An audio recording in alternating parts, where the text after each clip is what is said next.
Əziz izləyicilər, gəldik. Yaponkamız buradadır. Bir baxaq görək nə qarırlar heyvanlarımız. Bir dəqiqə. Heyrət xurz. Hə, orada.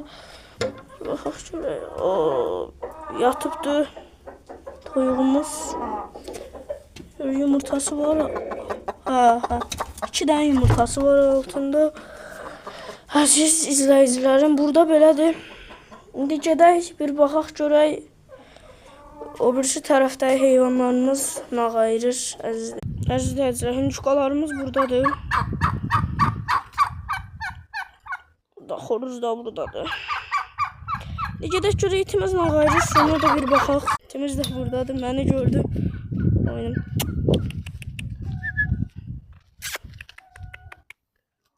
Məni gördü.